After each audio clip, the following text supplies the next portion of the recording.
Dalam hidup ini, manusia yang mana yang tidak mempunyai masalah dalam kehidupan? Walaupun yang kita mahukan kehidupan berjala dengan lebih baik, lancar dan tanpa ada masalah.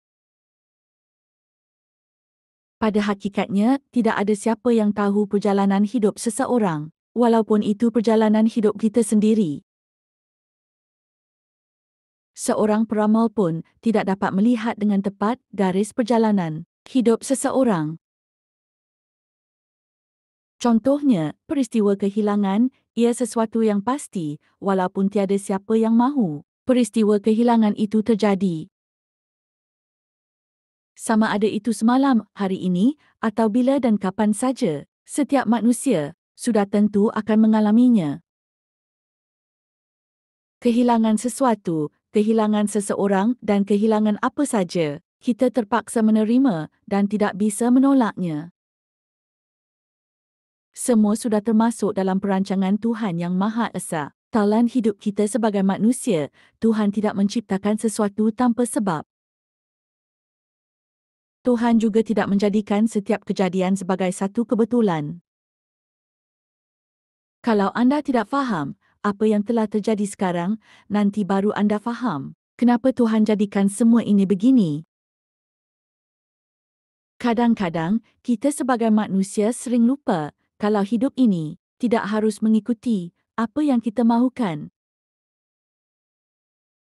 Jadi, kalau kita mahu semuanya berlaku sama seperti yang kita mahu, bermakna kitalah pengarahnya. Kita juga sering kali lupa untuk selalu bersyukur kerana sudah diberi hidup dan lupa untuk menikmati apa yang kita sudah lalui. Sehingga akhirnya sesuatu atau seseorang sudah pergi atau hilang, kita cenderung menyalahkan keadaan atau malah menyalahkan Tuhan. Dan tidak jarang sambil menangis, ingin semua itu kembali lagi dan bersama kita semula. Sebenarnya kita tidak boleh mengubah seseorang menjadi apa yang kita mahu atau apa yang kita perlukan. Yang pergi biarlah pergi, lepaskanlah dan jangan kita berharap dia kembali, apalagi sampai memaksa. Berbicara tentang kehilangan dan melepaskan, semua harus berfokus kepada proses penerimaan. Seni melepaskan membutuhkan proses dan perjuangan dan tak jarang juga harus disertai perjuangan. Dan tidak jarang juga perasaan yang perlu kita korbankan. Setakat mana anda boleh menerima, itulah titik anda boleh menerimanya. Bukan saja melepaskan apa yang sudah meninggalkan kita, tetapi juga hal lainnya, seperti penolakan, kekalahan, kegagalan dan lain-lain. Anda tidak boleh memaksa Tuhan untuk menuruti kehendak anda, kerana anda bukan Tuhan. Memang suka, tapi bukan bermakna anda tidak boleh melepaskan apa yang sudah pergi, atau apa yang sudah Tuhan ambil dari anda. Tuhan sudah menciptakan senario untuk anda sebelum anda di kandungan ibu anda. Tuhan mempunyai rancangan indah untuk peringkat kehidupan anda.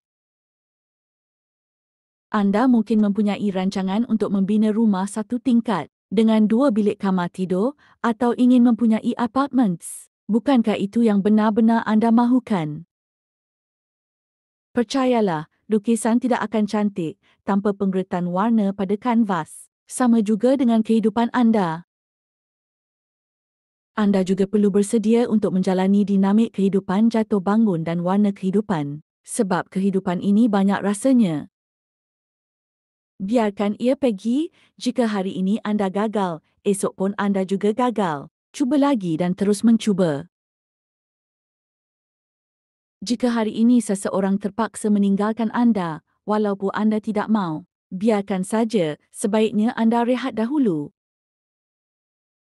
Mungkin sudah tiba masanya untuk dia pergi dari kehidupan anda. Masa anda dengan Tuhan sudah tamat, mungkin anda ditakdirkan untuk hidup bersamanya selamanya.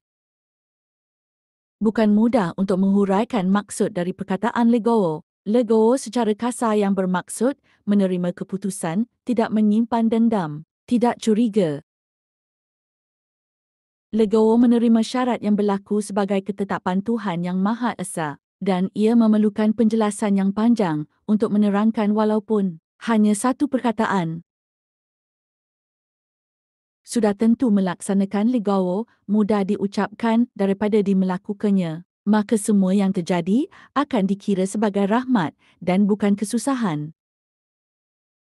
Adalah normal untuk merasa kecewa kerana kita sudah kehilangan apa yang kita inginkan, atau kerana gagal mencapai sesuatu, tetapi kita perlu bijak dalam mengawal emosi. Emosi yang hanya mampu dikawal oleh diri sendiri. Jika kita boleh mengawal dan menahannya, perkara yang tidak kita inginkan tidak akan terjadi. Menerima keadaan adalah perkara paling asas untuk anda lakukan. Apabila kita bisa menerima keadaan tanpa ada penyesalan, semuanya sudah digariskan oleh Tuhan Yang Maha Esa. Walaupun sejauh mana anda bersembunyi, sekuat apapun anda berlari, apabila tiba masanya, semua pasti terjadi. Setiap takdir mempunyai sebab yang mutlak. Tuhan tidak menciptakan sesuatu tanpa sebab. Takdir pahit atau manis, itu membuktikan bahawa Tuhan itu wujud.